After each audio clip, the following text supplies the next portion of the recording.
Meu primeiro encontro foi em um cemitério. Ela tinha uma maquiagem nos olhos que me fazia derreter por dentro. Seus olhos, por si só, eram o verde esmeralda mais incrível que eu já vira. Eu estava louco por ela. Ela caminhava alguns passos à minha frente, arrastando os dedos sobre o topo das lápides. Era tarde em uma tarde de verão e o céu começava a ficar vermelho. Parece que o céu está em chamas, eu disse. A frase tinha soado impressionante na minha cabeça quando pensei nela um momento antes. Ela olhou para trás e sorriu.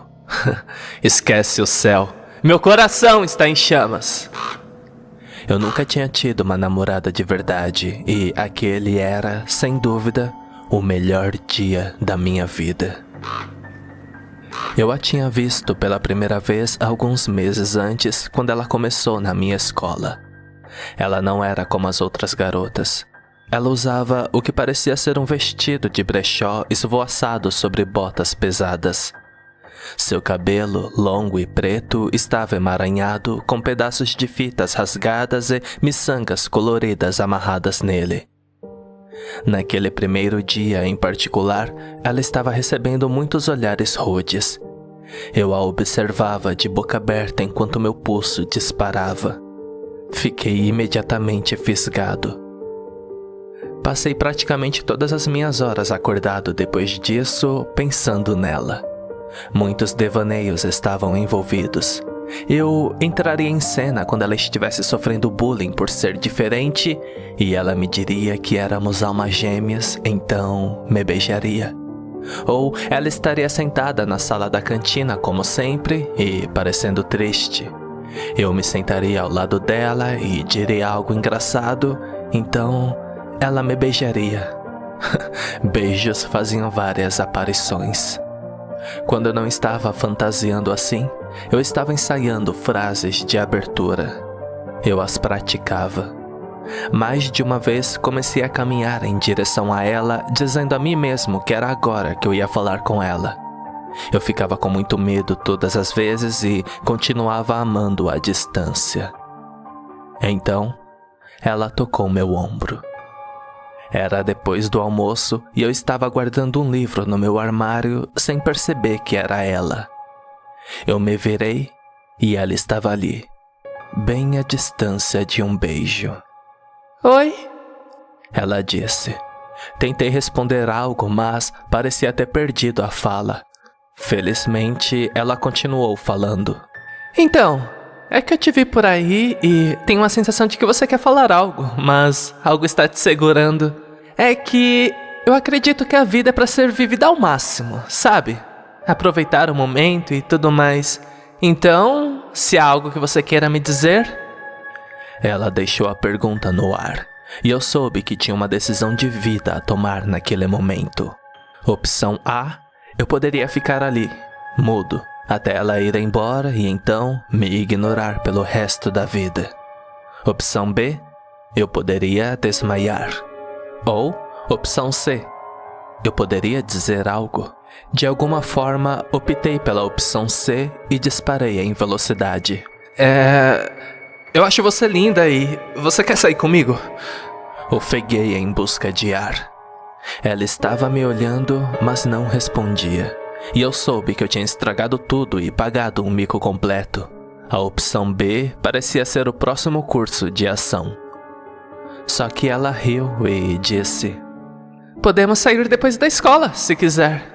E se quiser chamar de encontro, por mim tudo bem. Eu devo ter dito claro em algum momento depois disso. Então trocamos números. Passei o resto da tarde até o fim da escola em um completo torpor. Quando ela apareceu no lugar que tínhamos combinado de nos encontrar, depois de eu ter me convencido de que ela não viria, decidi que eu era o garoto mais sortudo da Terra. Recuperei parte do meu poder de fala. Então, onde você gostaria de ir? Tem um filme novo com críticas excelentes, ou podemos ir e comer uma pizza, ou, sabe, só ficar aqui. Todos parecem bons, exceto talvez o último. Ela respondeu. Mas tem outra coisa em mente, tudo bem pra você? Eu definitivamente disse claro a essa altura e acompanhei o passo dela, indo ao encontro, pensei, com a garota dos meus sonhos. Incrível! Nós nos afastamos do centro da cidade, passando por alguns terrenos baldios. O esqueleto enferrujado de uma bicicleta jazia no meio da calçada. Não havia mais ninguém por perto. Apenas nós dois. Em pouco tempo, chegamos a um par de portões de ferro forjado em um alto muro de pedra que não parecia diferente de um esquete de terror da TV, feito com um orçamento muito limitado. Uma placa pendurada torta nos portões dizia: proibida a entrada. Eu não era do tipo rebelde, nunca tinha sido. Sempre fiz o que me diziam até então. Mas ela era diferente. Ela abriu os portões e passou. Engolindo em seco, eu a segui. Nenhuma placa teria me parado agora, a não ser talvez uma dizendo campo minado. Mas eu duvidava seriamente que houvesse algo assim na minha cidade. Eu me encontrei no que parecia ser outro mundo. Havia ervas daninhas por toda parte. Elas pendiam sobre o caminho em que eu estava, subiam pelas laterais dos muros de pedra e cresciam emaranhadas e selvagens ao redor de dezenas de túmulos. A lápide mais próxima de mim estava desbotada pela idade. Eu mal conseguia distinguir o ano, 1805, e o início do que parecia ser um nome, mas o resto estava muito desgastado para ler. Ela estava logo à minha frente, passando os dedos sobre as lápides. Foi então que eu disse a coisa sobre o céu estar em chamas. Ela olhou para trás e sorriu. E eu soube, sem dúvida, que aquele era o melhor dia da minha vida. E continuava melhorando. Ela girou em um círculo, os braços estendidos e disse: este é o meu lugar favorito. Eu me sinto tão viva aqui. Ela estendeu uma mão. Eu a peguei, esperando que ela não percebesse que eu havia começado a tremer. Porém, ela estava olhando para o chão. Segui o olhar dela. Havia um pequeno cadáver aninhado entre as ervas daninhas. Era um pássaro e estava em decomposição. Pequenos vermes brancos se contorciam em sua carne podre. Senti um pouco de nojo. Eu estava prestes a dizer isso quando notei com que intensidade ela olhava para o pássaro morto. Ela parecia cativada. A beleza está em toda parte, se você abrir seu coração, ela disse. Então se virou para me olhar. Minha cabeça estava girando. Eu não tinha ideia do que fazer, apenas fiquei ali. E ela se inclinou na minha direção. E os lábios dela tocaram os meus.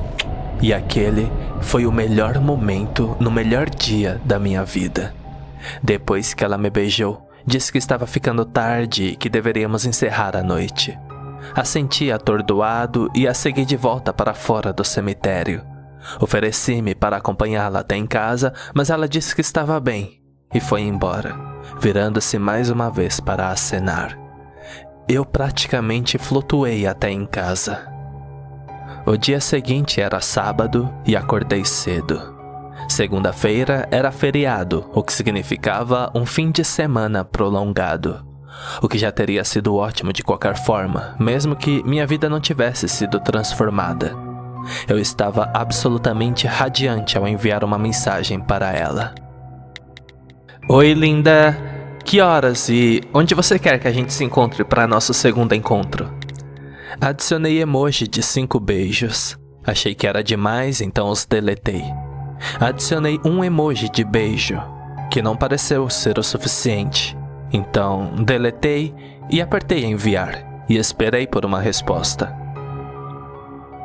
Ela não respondeu de imediato, o que era normal. Ela provavelmente ainda estava dormindo, pensei.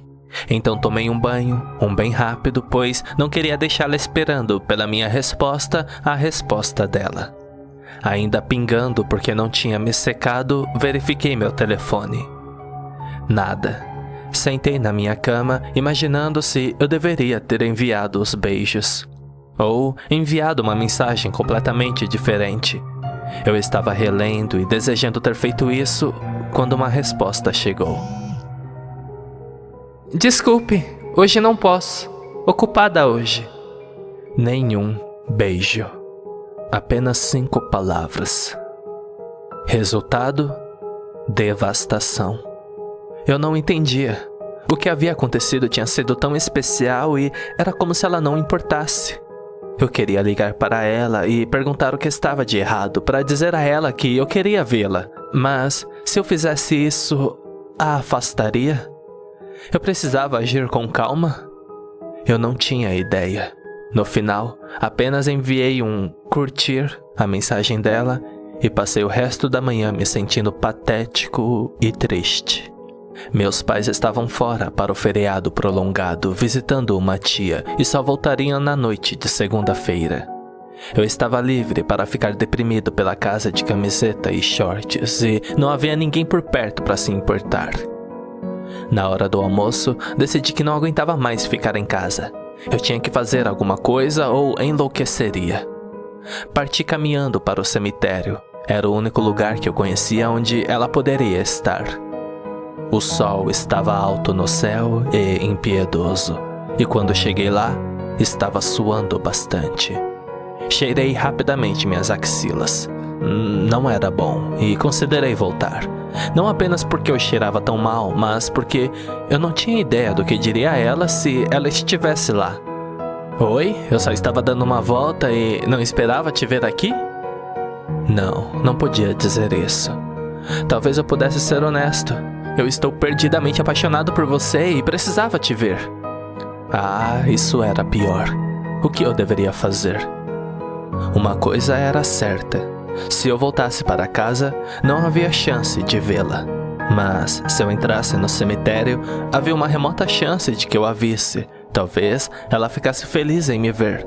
Talvez nós conversássemos. Talvez nós nos beijássemos.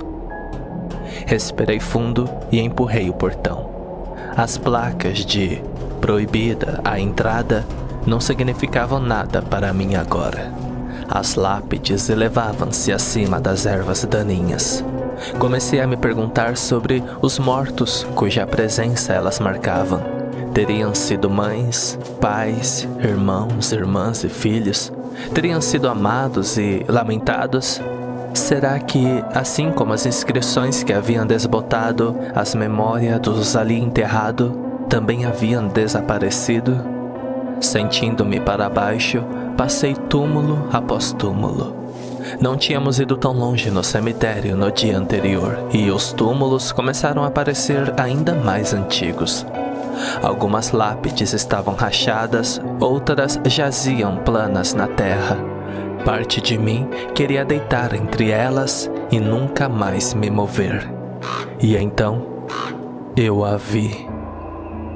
Foi apenas um vislumbre antes de perdê-la de vista atrás de uma estrutura de pedra ornamentada.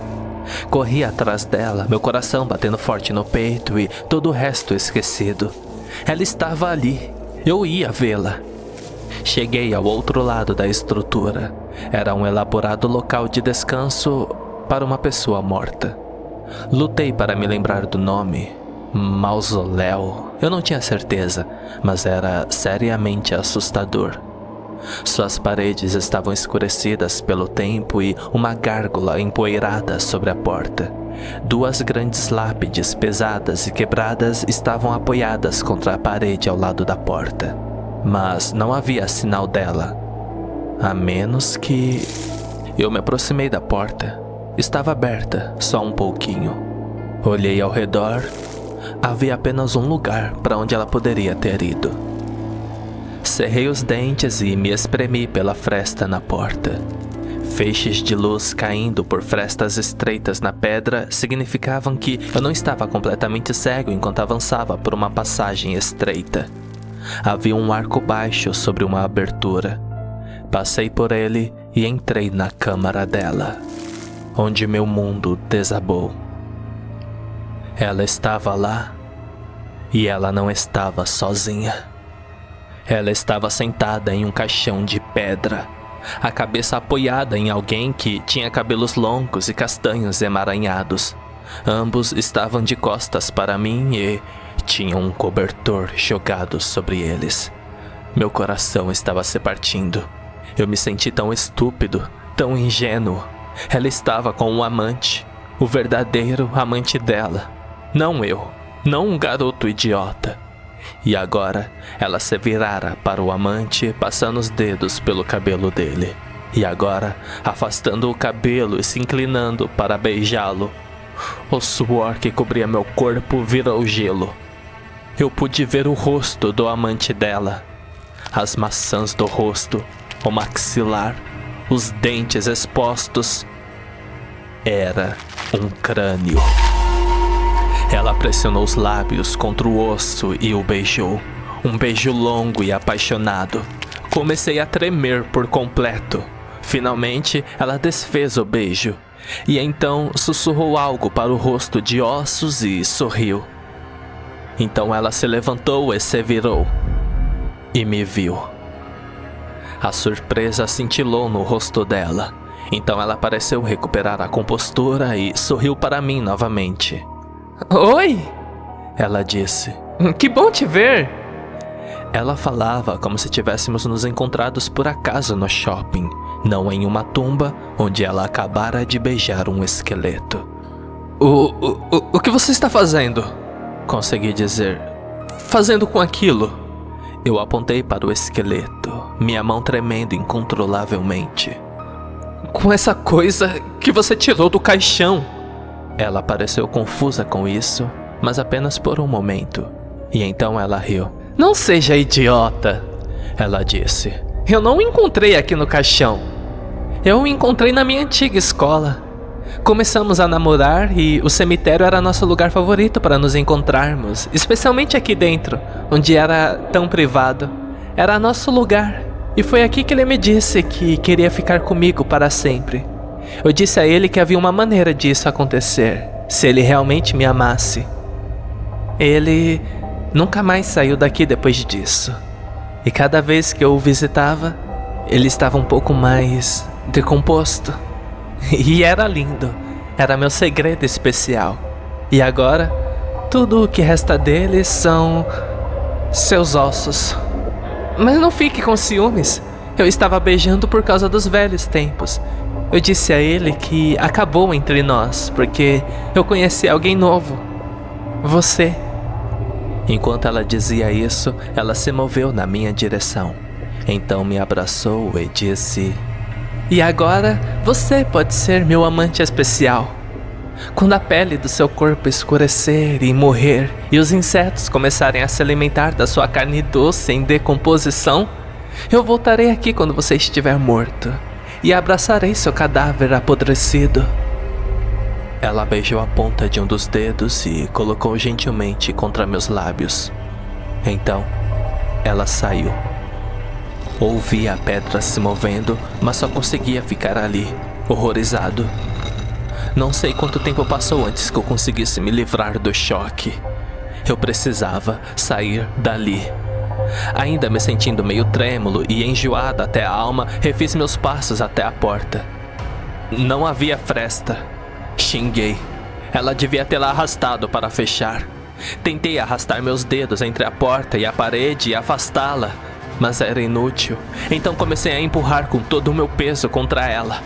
Novamente, não se moveu. Lembrei-me das lápides quebradas que estavam apoiadas contra a parede externa. Será que ela as moveu contra a porta para me barricar lá dentro? Enquanto eu considerava isso, um pensamento aterrorizante escorreu pela minha mente. Eu estava preso. Meu peito começou a doer e eu sentia que não conseguia respirar. Tentei engolir, tentei desesperadamente respirar, mas parecia que minha garganta estava se constrangindo. Eu estava sufocando. Disse a mim mesmo que era coisa da minha cabeça, que era porque eu estava em pânico. Consegui inspirar um pouco de ar gelado. Esse é o truque, disse a mim mesmo. Eu precisava manter a calma e pensar direito. E então me lembrei do meu telefone. Claro, eu peguei e senti um enjoo quando vi que Não tinha sinal. Então, esquece isso. Ainda assim, tinha que haver outra saída dali.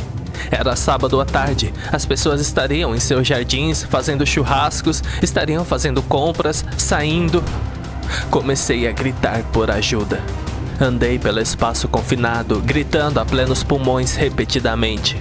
Com certeza, alguém me ouviria. Continuei gritando por muito tempo e nada aconteceu.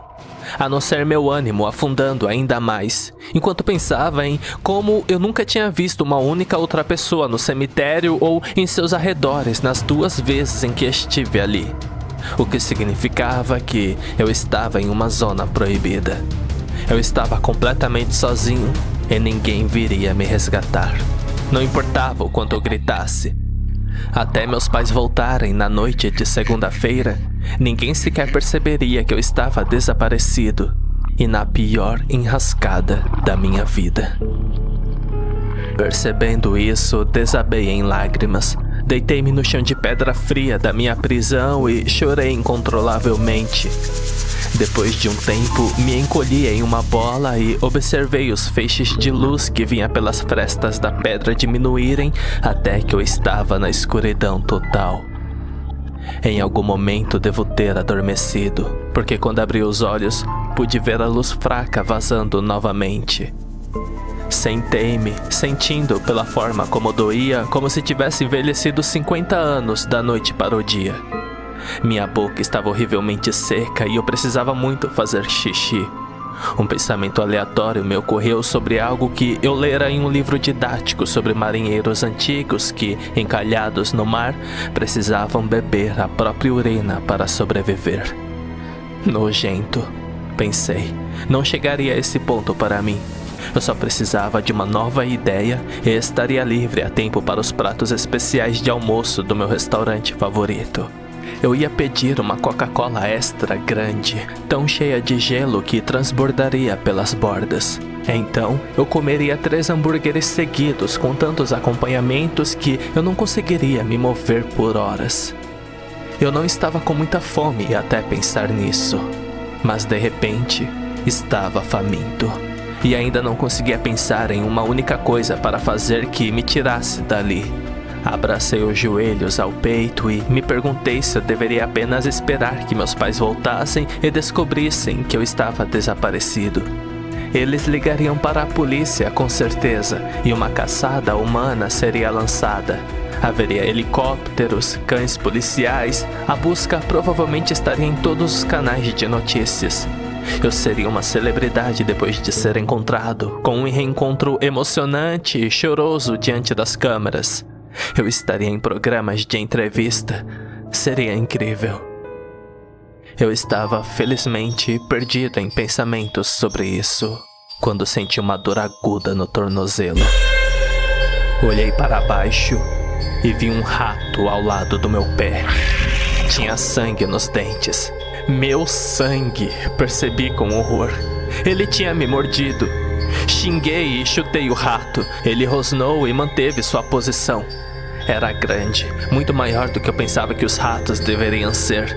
Sua pelagem estava emaranhada e suja e seus olhos eram de um rosa avermelhado e nojento.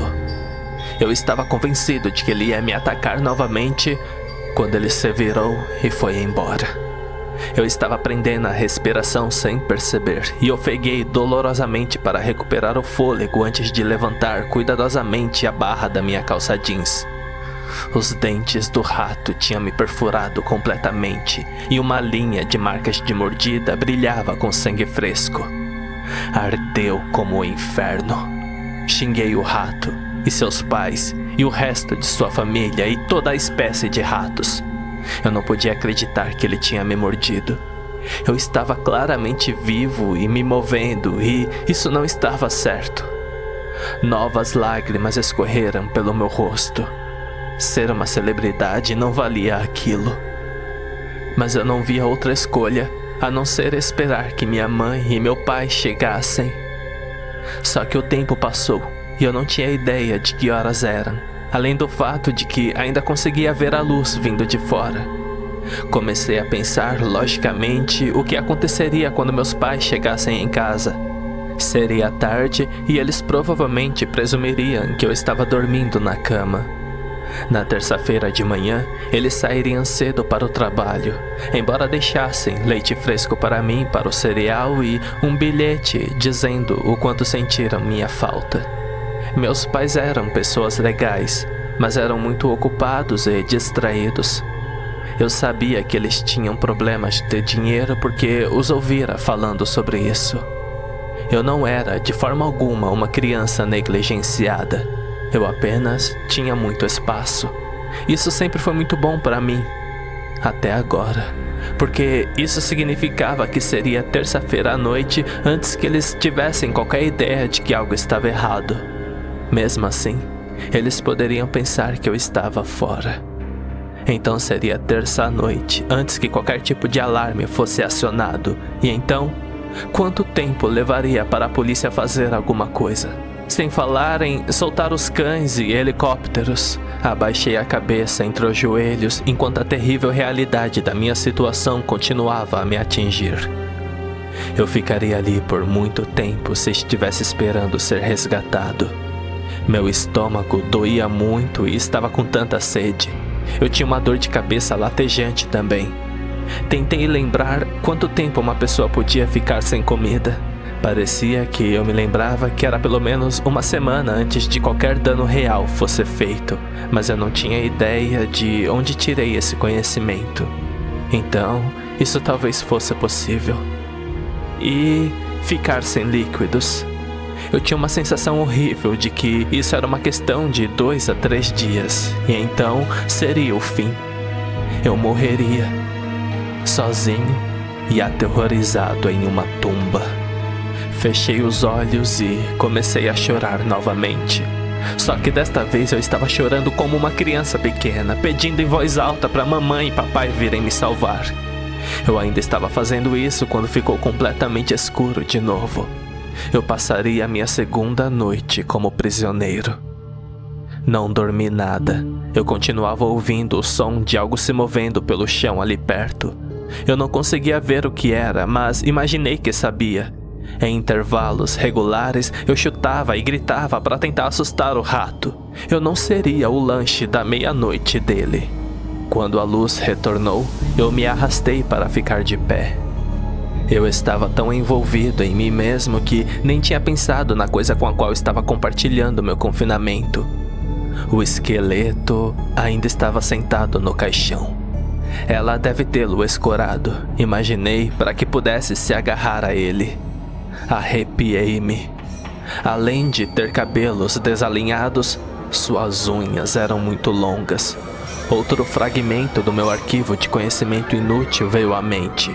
Que cabelo e unhas continuam a crescer após a morte. Há quanto tempo ele devia estar ali para toda a carne ter desaparecido e para o cabelo e as unhas terem crescido tanto? Tempo suficiente para isso contar como um relacionamento de longo prazo, eu acho. E isso realmente me fez rir. Uma vez que comecei a rir, não conseguia parar. Acabei sentando ao lado do esqueleto, rindo tanto que meu lado doía.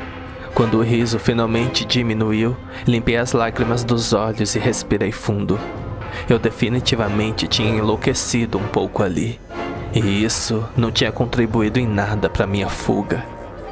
Virei-me para encarar o esqueleto e disse a ele: Acho que você é a única pessoa no mundo que sabe como eu me sinto neste momento. Os olhos vazios do esqueleto fitavam uma distância que só eles podiam ver. Suspirei e cobri o rosto com as mãos.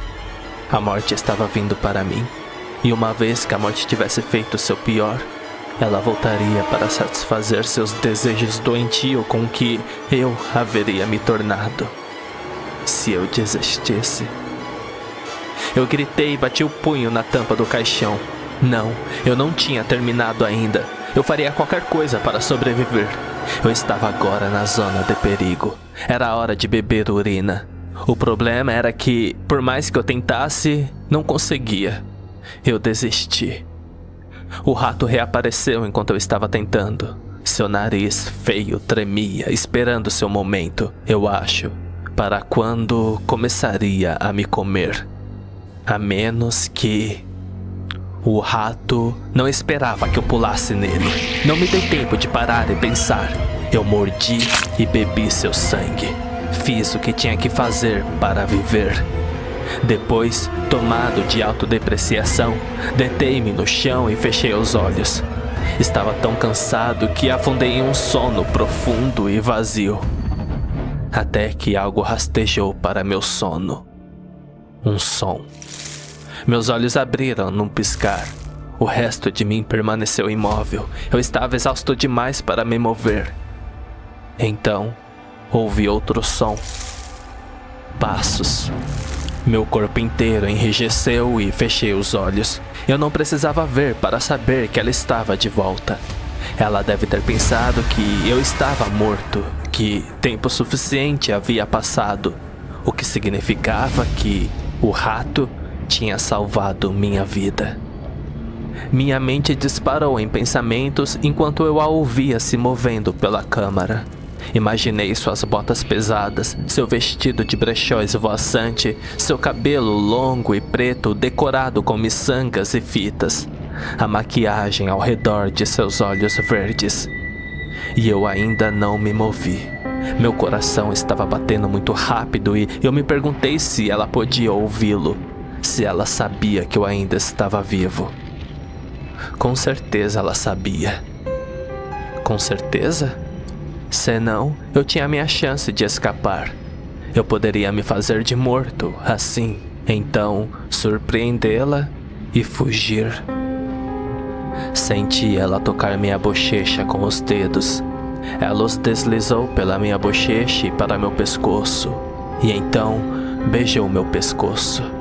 Um beijo demorado e apaixonado. Então ela sussurrou: Eu posso esperar. Ela sabia. Era agora ou nunca. Abri os olhos, os feixes da luz de um novo dia me encontraram. Tentei agarrá-la, mas ela foi muito rápida e recuou contra a parede. Seus olhos estavam arregalados e ela sibilou para mim com uma raiva selvagem. Não hesitei. Corri para a abertura sob o arco em direção à porta. Atrás de mim, ela gritou. Mas eu não ia parar, nem por ela, nem por nada. Tropecei para fora na luz do dia. Minhas pernas pareciam que ia desabar a qualquer momento, mas continuei correndo, lágrimas escorrendo pelo meu rosto e a memória do toque dela na minha pele queimada em mim. Quando cheguei em casa, o leite estava sobre a mesa da cozinha, junto com um pequeno bilhete. Eu o li e chorei mais um pouco. Olhei para o relógio. Eu deveria estar na escola, mas tudo bem. Eu poderia dizer que acordei me sentindo mal, e meus pais acreditariam em mim quando eu precisasse que eles falassem com a escola por mim. E já estava começando a construir uma mentira. O amor é a coisa mais estranha. É tão extremo. Cada momento é definido pelas ações da pessoa que você ama. E é a agonia ou êxtase. E a parte mais louca de tudo isso, no que me diz respeito, é que depois que eu escapei da tumba, eu ainda a amava. Não conseguia parar de pensar na maneira de como ela me beijou enquanto eu ainda estava imóvel no chão. Não conseguia parar de pensar na maneira como ela sorriu para mim quando eu disse a coisa sobre o céu está em chamas. Então, não contei a ninguém o que havia acontecido e menti onde precisei. E no dia seguinte, voltei para a escola como se nada tivesse acontecido. Passei horas e horas escrevendo mensagens para ela, como costumava escrever frases de abertura.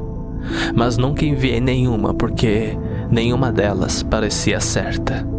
O que você diz para a garota que você ama, que te deixou para morrer, preso em uma tumba para que ela possa voltar e se agarrar com seu cadáver em decomposição? Da mesma forma, eu não tinha ideia do que diria a ela quando a visse na escola. Mas eu tinha que vê-la. Eu tinha que vê-la. Só que ela não estava na escola naquele dia, nem no dia seguinte. E todas as noites eu acordava sufocando gritos porque em sono profundo eu havia sido preso novamente na tumba. E desta vez Ela estava lá, apenas fora de alcance. Logo o fim de semana se aproximava e com ele a perspectiva aterrorizante de que eu precisava retornar ao cemitério. Era a única coisa que eu conseguia pensar, o único lugar onde ela poderia estar. Então, na tarde de sexta-feira, eu estava indo guardar um livro no meu armário quando vi um bilhete colado na frente. Minha mão tremeu enquanto eu o descolei e comecei a ler. Sinto muito por ter te machucado. Você é um cara legal e um dia encontrará alguém que mereça você. Não tente me contatar. Eu fui embora. Não havia beijos, mas havia um PS. Escondi as evidências. E essa foi a última vez que tive notícias dela. A garota dos meus sonhos, que se tornou a garota dos meus pesadelos.